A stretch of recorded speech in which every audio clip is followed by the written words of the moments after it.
So the very first widget or gadget here allows the agent to control their state, basically to tell the system, are they available for queued work? So are they available to receive a queued phone call from a customer, a queued email, a queued chat, a queued SMS, or are they not ready for some reason? In our system, we call these release codes, but if you're coming from a Nortel system, they were not ready codes. Same with UCCX. If you were coming from an Avaya system, they're aux codes. Basically, you have control over what appears here. So although we're seeing some here, this is configurable by you. And the amount of time that an agent spends in each one of these is tracked so that you know how much time an agent is available, how much time they're not ready or in the release code, and how much time they're actually handling calls and such. All that's tracked by the system. I'll come back to the calls menu when we actually have a call on our system. Agents can make manual outbound calls, so they can call a previously dialed number, previously received number. They can reach out to other agents in the system. So there's built-in presence within the system to see what's going on with other agents. So here I can see there's a Business Connect supervisor that's logged in. They're currently in a release state, so I could call them simply by clicking here. I can have a list of speed dial numbers here, so my frequently called numbers, and I can have these broken down by different departments if I need them so that I can easily find things. When I make an outbound call, I may receive an automated system myself, right? I might receive a system that says press 1 or press 2 or enter the extension number.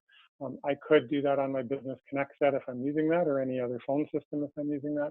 But generally speaking, we want the agent to concentrate on using the browser. We want them to focus in one area. That makes them more productive. So we have the ability here for them to enter any of the touchstones that they need to enter. Also, when they're making an outbound call, this is optional configuration. You can have them control the outbound calling line ID. So, if they're calling on behalf of a property in Vancouver, they could put out the phone number for that property. If they're calling on behalf of a property in Calgary or something, they could put out that phone number. And that way, the person receiving the call recognizes the number. And when they call back in, those calls can also be clearly identified as to where they're coming from and present that information to the agent appropriately. The standard solution, or the core, the base licensing, is voice, inbound voice calling and queuing with skills-based routing, with call recording and manual outbound calling. An add-on option is the ability to add multimedia channels. Oops, sorry, I forgot to check that beforehand. So multimedia channels allows you to handle inbound email, inbound chat, inbound SMS, inbound social media, and apply the same rules to it as you do from a voice perspective. So you can queue it, you can prioritize it, you can report on it, and you also can do outbound email, which I'll show when we look at the supervisor side of things. I forgot that I had it disabled for the agent.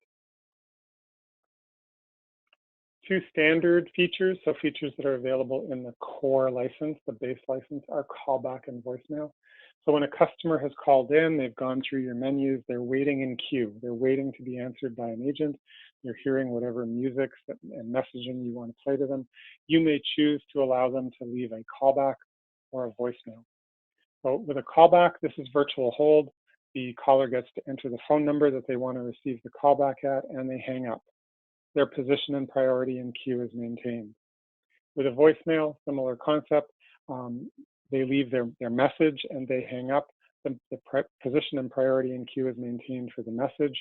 When an agent becomes available, the callback or the voicemail is presented to the agent. So we always get the agent first.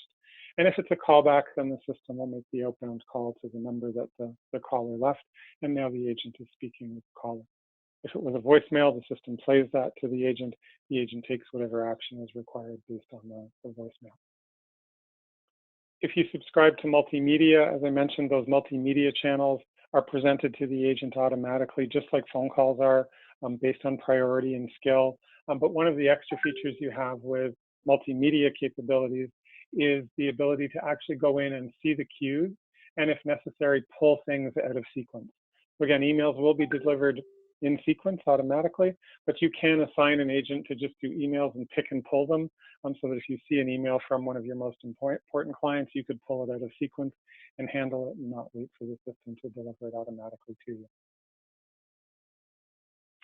Agents have the ability to schedule a voice callback at any time.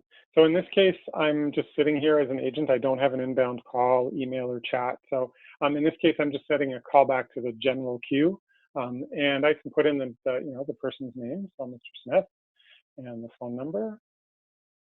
And when does the callback need to happen? So I can specify a date range, and these ranges are configurable, or a very specific date and time if I want. If I promised to call Mr. Smith back, then I can enable this call me button, which means I'm going to get this call back as an agent. If I haven't enabled this, then again, it goes into the general queue in this case, and the next available agent at the appropriate time would get the call. I can type in a message here that an agent would get. So I can say, like this.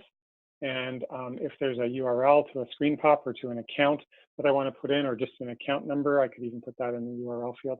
We'll see that this will look a little different on an inbound call where it has some of the information filled in. But this is the ability, again, for the agent to schedule a callback, either based on some offline work that they're doing, or based on a conversation that they've had with the caller, or an email, or anything like that. The agent has the ability to ask for assistance at any time. This is an internal chat between agents and supervisors. This chat system is part of the base solution. So internal chat from agent to supervisor, or supervisor to agent, is included. The only time you need the multimedia license is if you want to chat with somebody outside of the contact center. So you want to put a click to chat link on your web page. You want to publish an SMS phone number that somebody can chat with. You want to publish a chat option on your Facebook page or something. That requires the multimedia license. This internal assistance chat between agents and supervisors is standard and part of the base system. So I'll just type in help me, and we'll take a look at this from a supervisor point of view when we get over to the supervisor side of things. Some real-time displays available for the agent based on the agent's configuration. So an agent may be in multiple queues. They may have multiple skills, and this display will update based on that programming for the agent. So by default, it comes up with a very slim display. This is showing how many interactions, how many emails, phone calls, chats, whatever channels you support are available. This can be expanded to show the agent more information. These 4 pieces of information that show up here, this is configurable, so it doesn't have to be these 4. And there can be additional pieces of information that also show up by expanding the display. Again, this is all configurable. Different groups of agents can see different information. And we'll see that it's also possible to have thresholds placed on these metrics to color them different colors to bring to the agent's attention when something might be outside of adherence. So when I put a call into the system shortly and we watch the longest call waiting time, we'll see that change color as the call wait. And lastly, for the agent, they have access to their own statistics, which I forgot to log into before we started. There's a whole series of reports available for the supervisor. This happens to be one of the reports that's available for them. And supervisors have that same report and a whole series of extra ones, which we'll see on the supervisor side of things. So as I mentioned, Elements Contact Cloud is integrated with Business Connect. So in this case, I'm using a voice device that is Business Connect, and that's how that's entered, and that is this Business Connect phone over here. Alternatively, this could be any other 10-digit direct dialable phone number. So I could use my cell phone, my home phone, a DID off a PBX, a Centrex line, anything like that. And also built in, if you're running on Windows, is a built-in SIP client. So there is no need for an extra third-party UC solution. Basically, so long as an agent has Windows and internet connection, they're good to go. They can just plug a USB headset into their computer and take calls. All of the call recording happens in the cloud, so it doesn't really matter which way the agent connects, what they're using on their desktop. One advantage to having an external phone system, particularly one that doesn't rely necessarily on the internet, is that if you lose your internet connection, which of course this is a web browser, it's going out across the internet. If you happen to lose your internet connection, agents can actually call into the system and still take calls, still be part of the queue and still have their calls processed and delivered to them. So there's multiple levels of redundancy within the system. The system itself is highly available with geo-redundancy built in out of our Toronto and Calgary data centers with automatic failover. Yeah, most definitely. So we do have our own CRM solution. Elements Experience, which is Oracle's Service Cloud. But we can integrate with any web-based solution. So the IVR, that's part of this, which you're going to hear when I call in as a customer. It's a full-fledged IVR. It has the capability of dipping into third-party databases, either through RESTful APIs or SOAP-based APIs. Out of the box, web-facing. If your tools aren't web-facing and we need to do like a VPN connection or something like that, that's doable. It just requires some extra steps.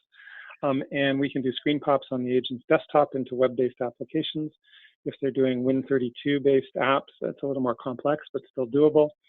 And there's a connector that runs on the agent's desktop as well that allows you to connect in your desktop apps through .NET so that an agent could, for example, click to call out of your existing CRM and call through the system. So yes, those APIs are there. They're all accessible to you. There's no extra charge for them, and we can provide the documentation for how to use them.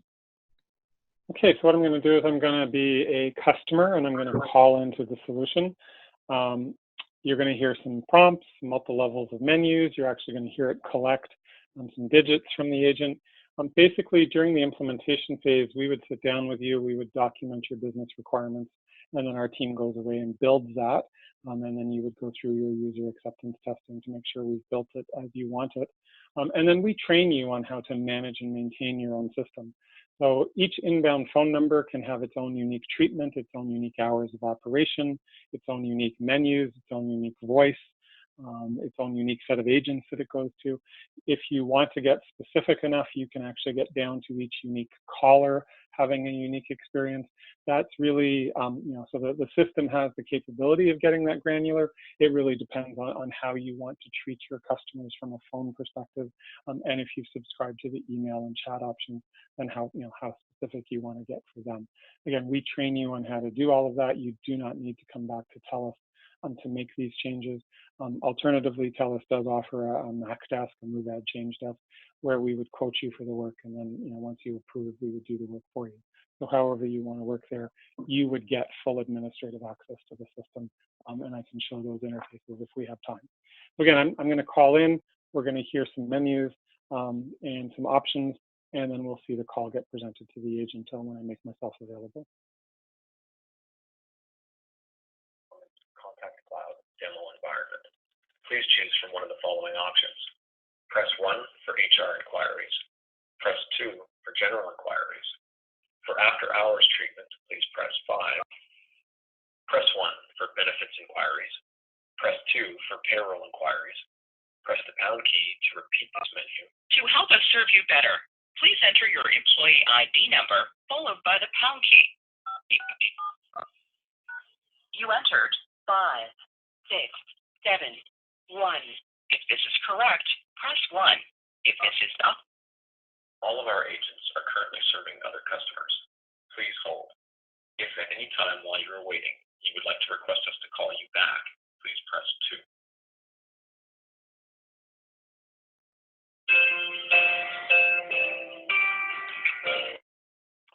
So as I mentioned, that's all completely customizable, whether those options appear, how many levels of menus, what you collect from the caller, if you even choose to collect some numbers from the caller. You could have done an IVR self-service session there, so once they entered the employee number, could have dipped into the database and found out some information about them, or could use that information to help route the caller. So for example, if the caller entered an account number, dipped into your database and found out that that was a platinum customer, right? We could give them higher priority, route them to a different set of agents, perhaps no longer offer them menu choices because you want to get them somewhere. All of that is within the base capabilities of the system, and it really depends on what you want to do there, and our team would work with you to understand the capabilities and design that out for you. The music is customizable as well. This is all just WAV files that are playing onto the system. We can see here that the call is in queue. It's in the benefits queue. That is the option I selected. It's been waiting for a minute. At 30 seconds, it turned yellow. That's a configurable option. At a minute and a half, it's going to turn red to show that it's been waiting too long.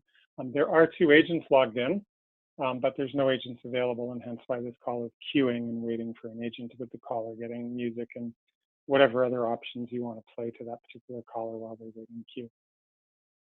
I'll just wait for this to turn red for a second. Next update. So an agent can choose to keep this window open, or as I'm going to do, I'm just going to minimize it to make it go away so there's nothing else on the screen. I'm going to make myself available, and we're going to see a few things happen here. If the WebEx / Business Connect meeting is updating your screen fast enough, then you're going to see a Windows toaster pop come out of the bottom system tray here, the bottom right system tray, and it's going to have all the information about the phone call. And that happens because the agent may not have the Elements Contact Cloud screen in the foreground like I do. They might be working in your systems, they might be off searching something on the web, whatever else. Basically, Elements Contact Cloud may not be in the foreground. You don't want the agent having to Alt-Tab to a whole pile of windows to go and find it before they answer the call. So the agent will get all of the information in the Windows toaster pop, and they would actually be able to answer the call right from that Windows toaster pop. What's also going to happen is there's going to be what we call a call card come out of the left-hand side here. It too is going to have all of the information about the call, and that's where we'll be able to do all of our call control moving forward. And you'll also see the Business Connect set ring and answer the call automatically, because that's where the audio portion of the call is going to be presented to. It'll be presented to the Business Connect set. So here comes the call card. The information's here. It's just waiting for my Business Connect line to answer, which it just did. I'm now speaking with the customer. You saw it potentially say play greeting there. Again, I'm not sure how fast it's updating on your side, but it is possible for the agents to pre-record their greeting and have that played automatically by the system. This can be really beneficial if the agent has slightly different greetings based on the line they're answering. They can pre-record those and the system will always play the right one. We could also have played to the agent a whisper telling them what type of call they're getting. But visually, they can see here that they're getting a benefits call. In this case, they know that the call arrived at 2:06 p.m. Eastern time, the time zone that this agent happens to be in. We could just as easily have told the agent how long this caller had waited in queue. And here we can tell them as well that they entered 5671 as the employee ID, which is what I entered. We could have done a screen pop with this. So again, if you've got web-based systems, we could take information about the call, the phone number, something entered by the caller, an account number, something we dipped into your database for before. We can present all of that to the agent and use that to do a screen pop into your applications. If it's Win32 apps, again, a little bit more complex, but still very doable. Although I have call controls here on my Business Connect set, again, the purpose of putting them all into the contact center web browser is twofold. We want the agent to focus on the call, on doing their call center work. So I'm going to use all of these tools here in my Elements Contact Cloud browser for call control. And of course, as mentioned, the agent may not have a Business Connect set or a third-party phone system. They may be using the built-in SIP client, in which case they have to use these. So for productivity reasons, we train to keep inside the Elements Contact Cloud interface. So I can put my call on hold here. I can take it off of hold. I can transfer conference from here. So this is going to look very similar to the outbound call that I was making. I can transfer conference to a previously dialed number, to another agent in the system, to a speed call number. I have the extra option now that I have a call on my system to do what's called system transfers. So this is the ability to transfer the call or the email or the chat to another queue. So perhaps the caller chose the wrong option off the menu when they called in. Perhaps they sent it to the wrong email address, so I can send it to another queue. I can also send it to any other location in the IVR tree. So if the caller called in, pressed the wrong option, I could say, I'm going to transfer you to the sales menu. Once you hear that menu, I need you to choose option 2. So your agents can actually try retraining the caller a little bit rather than doing it for them, because if the agents continue to do it for them, that's not productive for them, and the caller never changes their behavior because they're getting where they want to anyway. You were asking about the ability to classify a call. So at the end of a call, we can present the agent with a wrap-up code, basically, and these are configurable as well. Configurable based on the queue that the call went into. So again, if this is a sales call as opposed to a customer service call, we could present different wrap-up codes. So the agent selects what the result of the call was. This is what ends up in the historical reporting. In my case, I have a time limit. This is configurable as well. So if I don't choose something, I'm automatically going to become available again. Configurable, that can be turned off. The agents can have an indefinite amount of time if you want. There was the ability to add a note there as well, and the ability to do a callback which would have had some pre-filled in information based on the fact that we already had the phone number and such for the caller. So we've just handled our first phone call. So let's go take a look at the supervisor side of things. So agents and supervisors are what we call users. They're what need to be licensed, and they're licensed based on concurrent usage. So although you may have 100 FTEs to cover all of your various shifts, if only 50 are logged in at the peak time, then that's what you license the solution for, those 50. You can scale up and scale down as you need it. So if you have a couple of months where things are really busy and you need to have 60 or 70 agents logged in at peak, then you just license those extra agents for that couple of months, and then you walk away from them afterwards. A supervisor has all of the same features that an agent does. So a supervisor can be part of a queue. Supervisors can take calls, emails, and chats. Call recording is part of the base solution, so supervisors' calls are recorded 100%. Supervisors also obviously have some extra features, though, some supervisory features that are available to them. And one of them is this ability to see the other agents and see what they're doing. So Business Connect Agent 01, that's the agent we were just looking at.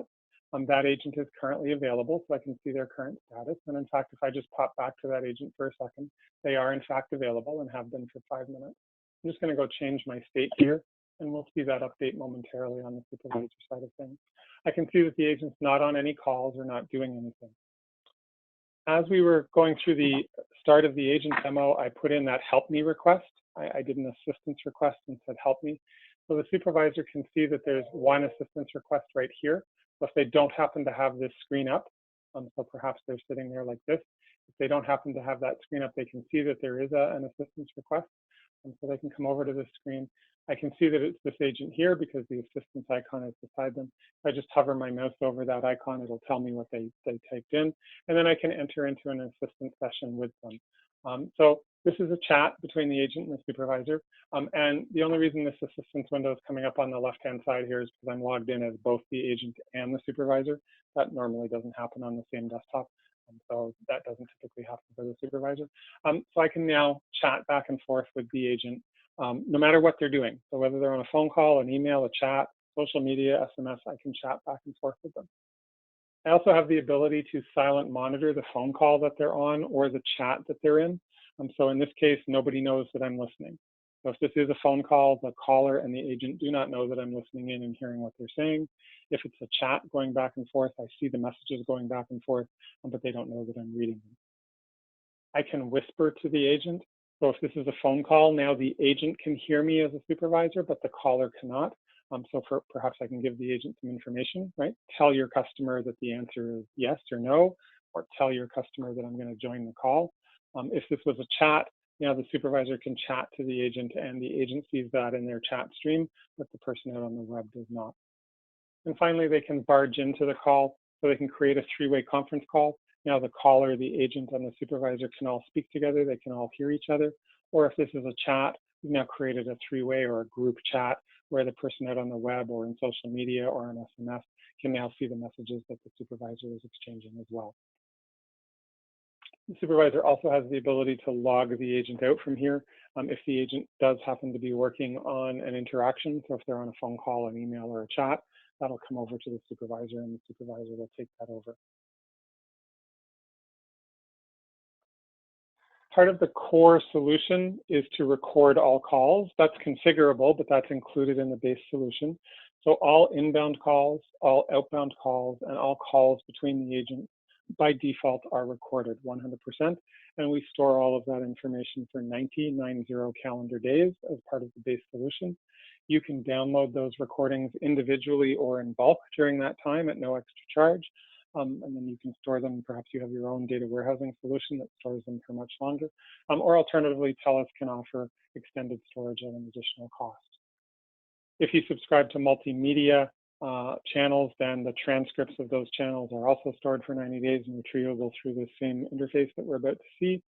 And an add-on option that's available if you're on the Windows-based PCs is screen recording. So we can record what the agent's doing on their desktop, whatever they're doing on their desktop, not just the Elements Contact Cloud interface, but whatever they're doing on their desktop. Up to 2 screens can be recorded and played back in sync with the call recordings. That too is stored for 90 days, 90 calendar days. You can download them individually or in bulk after that, or we can store them longer. You have the ability to search either by the agent name. So if you know you're looking for the recordings for a particular agent, for a particular call type. Now this system refers to everything as a call, whether it's a phone call that we're used to, a traditional phone call, an email or a chat calls. If you know some additional information about the call, you can search for it. So if you know the incoming phone number or the from address that it came from, you can fill that information in here. Or if you know the date range, basically you can search for that way. So I'm just going to search by date range, and it's going to bring up the calls that we did today. So call recordings are available pretty much immediately after the call finishes. As I mentioned at the start, the call recordings are done in the network. So they don't rely on anything on the agent's desktop. That's why the agent can use any type of workstation. We're just concerned about their browser. So those call recordings are available pretty much immediately after a call finishes. If you're doing screen recording off of Windows-based PCs, the screen recording is actually done on the Windows PC. So it's not done in the cloud, it's done on the agent's PC. That then needs to be processed and uploaded and then processed on our side to join it with the phone call. So that can take anywhere from a couple of minutes to several hours. And in the worst case, I've seen it take a few days. Days in the sense that if it was the last call for the agent and the agent signed off, shuts down their PC, so the file never gets uploaded, and they don't upload until Monday morning when they log back in. So that is the only thing that's dependent on what's going on the agent's PC. Call recordings available immediately, screen recordings sometime afterwards, typically within a few minutes. Here we can see that there are screen recordings for the calls that we've just finished. So I did these just before we started our demo. This very top one here is the call we just made. The screen recording is not available yet. So these can just be played back. Click on them here. All of the original information about the phone call is here. So which queue it was in, where it's from, what the employee number was that they entered. And we're actually listening to the call playing back. I'm just going to mute that. I can see here that there's multiple links. So down here in the bottom right-hand side, multiple links. So this tells me that the call was either put on hold or transferred several times. But that's fine. I can listen to them all together. The system plays them all back to me as one. So I don't need to go searching for them. And I can download them all as one. If I just choose this combined segment, it'll keep it all as one file. And here's how I can download this individually. So it'll download it as a WAV file. I can now do whatever I want with it, send it to the agent, tell them they did a great job, use it for training purposes, anything like that. Send it back to the customer if I need to for authentication purposes. As I mentioned, this is also possible to have this download in bulk on a nightly basis. So all of the recordings can be downloaded in bulk and then imported into your own databases. If it was a screen recording, then there's the screen recording icon that becomes available. So in this case, I'll get a slightly different screen. So I still get all of the same information about the call, but now I'm actually going to see the screen and what was done on the screen during this time. In this case, there's no concept of links. Screen recording is an entire recording. I can download this as an individual file, or it can be part of the bulk extract as well. Here we can see a toaster pop that's occurring on the right-hand side. I'm not sure if it showed up for you in the demo. So screen recording of whatever's going on the agent desktop back and forth. There's a whole series of real-time displays available in the system. And in fact, in this real-time display system, you can build your own real-time displays to show whatever information you want. So you can have your standard tabular type displays here, like we see for agent groups and queue information. And you control the metrics that appear in here. You can have bar charts and pie charts and telling you information. And you can have what's on the left-hand side here. These are what we call trending charts. And they're very easy for a supervisor to use. They let you know, are you trending up or trending down? So typically in a call center, supervisors would watch these tabular displays, and they would look to see, is my service level trending up? That's a good thing. My service level is getting better. Is my average speed of answer trending down? That's a better thing as well. Lower numbers are better. Hard for the supervisor, though. They typically get distracted and see other things. These displays will tell them, are they going up or going down? And you can put words on here and thresholds and all sorts of things on here as well to color it different colors, to send an email to you when it exceeds certain thresholds. So this real-time display system, there's multiple displays that can be created. As I mentioned, this is a system that allows you to build your own displays. Part of the training that we give you is how to build real-time displays in here. You can build displays with much larger fonts if you want to, much larger titles, and then display this on wallboards. Alternatively, all of this information is available in a real-time feed, in an XML real-time feed. Your programmers could consume that and then display it however you want on display boards that you may have up in the system. Although again, there's not necessarily a need. Agents, supervisors have access to all of the real-time displays right on their desktop. So through this mini wallboard option, they can know whether there's calls waiting, how long they've been waiting and such. So we see that there's fewer and fewer need for display boards up in the call center, especially as agents start to work from remote locations, and these displays that are built in help them. But whichever way you want to work from that perspective is available to you. And then lastly, there's a whole series of historical reports that are available in the system. Microsoft Power BI is what powers our reporting tool. It's fully integrated with Elements Contact Cloud. You get full access to it at no additional charge. You can customize your own reports. Microsoft Power BI supports two types of reports. Your traditional paginated report, your rows and columns type thing. We have those, as well as dashboard type reports, which I'll show you momentarily. The standard solution that comes is, as I said, integrated with Elements Contact Cloud. It is Microsoft Power BI. It can integrate with over 70 other online databases and any ODBC compliant database. So we can provide this as your enterprise-wide reporting if you want. In that case, there's an extra charge for the connectivity to the extra databases and the extra users. But within Contact Cloud, it's fully integrated and part of the solution. If I go take a look here, I can have some standard reports. Take a look at the Q reports. These are the paginated reports within the system. So I have the ability to customize these if I want to do that. But effectively, these are our pre-designed reports. I can do relative date reporting, or I can specify my own date range. But relative date reporting is typically what's used when you're scheduling a report. When you say, every morning I want to see how I did the previous day. In this case, I'll say previous quarter. This is a demo system. We don't necessarily have lots of calls in here. I can choose which queues I want to report on. In this case, again, because it's a demo system, I'm going to choose them all.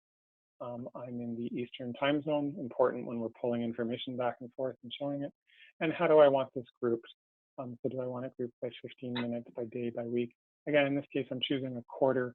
I'm going to choose it by day just to show some information. And then I can go off and view this report. So I can save this report in multiple formats. And I have the ability, as I said, to download the code that built this, to modify it and upload it back to our system, to change it however I want, to change columns, to add my own formulas, and with the optional capability of integrating with other databases and pulling that in for holistic reports across multiple systems. All right, go ahead. So the other type of historical reporting that's available are dashboards, interactive dashboards. Again, this is a feature within Microsoft's Power BI. So here, I can say I just want to see one particular queue and it'll automatically update. I can change the date range and it'll automatically update. So this is designed for more interactive or drill down type reports. Our longer term plan is to pull all of that real-time information that you saw that was housed in different screens, is to pull it all into Power BI as well by the end of Q1 next year. And then you'll be able to build a report that encompasses both real-time and historical information on the same page. So that's coming later. That'll happen automatically for our customers. There won't be an extra charge for that. Right now, BI has all of the historical reporting information. The real-time information resides in a slightly different system at the current time, but still a system that allows you to build all of your own reports. So as I mentioned, during the implementation phase, right, we gather your requirements, we document them in what we call a statement of work. We then look to have you test that and make sure we've delivered and met your requirements. And part of that includes training on how to use the system. So you get full access to all of the administrative tools within the system. So you have the ability to make all of your own changes and do whatever you need to do within the system. In fact, there is nothing that you can't do call flow wise, prompting wise, or anything that TELUS can't do. So there's nothing restricted from that perspective. The only two functions you cannot do, you cannot increase your license count. So you cannot add licenses to you. You must come back to TELUS for that. You can move your licenses around. So for example, you may have 50 concurrent voice users, but only 10 screen recording licenses. You may choose to, you can move those 10 licenses around to different agents, but you couldn't add an 11th one, for example. And the only other thing you can't do is you can't add new telephone terminations to the system. We give you several. If you happen to use them all up, you have to ask TELUS for some new ones. There's no charge for those two requirements, those two requests. So if you ask TELUS to increase your license count or to add a new, add some more DNIS terminations, there's no charge for that individual work. And they're just made available to you, and then you can go ahead and make your own changes. So I'm just going to log in here as what we call an administrator. You may choose to give this capability to a supervisor, that's fine, but we just separate it out as it's in a separate interface and it's part of the administrative interface. Right, so here, for example, I've logged in as what we call a web administrator. This is the tool that I use to manage my agents, their user IDs, their passwords, their skill sets, things like that. So I can go in here and that in the right order. So here's the agent I was actually using, the Business Connect demo agent, right? So I can change their password. I can say what profile do they get, what queues do they belong to, what skills do they have. I can change all of this in real time. So I can just go ahead and add that skill. And if I were to save this agent, they will now have that voicemail skill, or alternatively, I could have taken, I could have taken a skill away from them. I can block them from making certain calls. From a multimedia perspective, they are allowed to handle multiple chats if you want them to. I can control their outbound calling line ID from here, or give them the choice, as we saw during as I was going through the agent side of things. Here's what type of licenses they have, and as I mentioned, here's where you could reallocate some licenses. So I get full access to make these types of changes. Same as I have some capabilities on my queues here. And so we were putting calls into the benefits queue. So I can say, which agents, which supervisors, what skills are necessary to answer these calls. I can set some parameters on the queue, what the wrap-up codes are, what the service level targets are. So what this system can try to do, typically most call center systems deliver the call that's been waiting at the highest priority to the agent who's the most skilled and who's been available the longest. With the proper configuration on this system, it is possible to have it route a call that is more likely to miss its service level target rather than the call that's been waiting the longest at the highest priority. So basically, if you had two queues, one where you were looking to answer 90% of your calls in 10 seconds, and another one where it was set like this, 80% of your calls in 20, then it might route the call that's been waiting a shorter amount of period, but in the higher SLA target, because you're more likely to miss that. And then you can choose how are my agents actually selected. So most skilled, which is pretty traditional, i.e. pick the best skilled agent for these calls. Least skilled, which we see quite a lot for new agents coming on board. You don't necessarily want to hammer them with calls, or you only want to make them the type of agents for general info type calls. And skill neutral is your traditional ACD, where we don't pay any attention to the agent skills. We just look at their available time. So different queues can have different options here. There's no need for them all to have the same thing. So you could have a customer service queue that's most skilled, a general inquiry queue that's least skilled if you wanted to do that. This is just one of the ways to set this up. You can also set this up in the call flow, and that has different advantages as well, depending on how you want to manage your solution. And then there are interfaces for controlling what we call touch point. So this interface here that the agents use, this is called touch point. That ability to configure, for example, this real-time display as to when it turns yellow, orange, green, whatever colors you want to use. There's an interface for you to do that and build all of your thresholds and speed dial lists into. And then there's an interface for doing all of the call flow work. So what you play to callers, your hours of operation, what to do with emails and such, you get access to all of that as well. And so those are all the tools within the system. And as mentioned, you get full access to make all those changes. Alternatively, you can come back to TELUS and we'll give you a quote for that work. Or there's the option of pre-purchasing at a discount rate a bunch of hours per year, and then you could just put your requests in and we do them.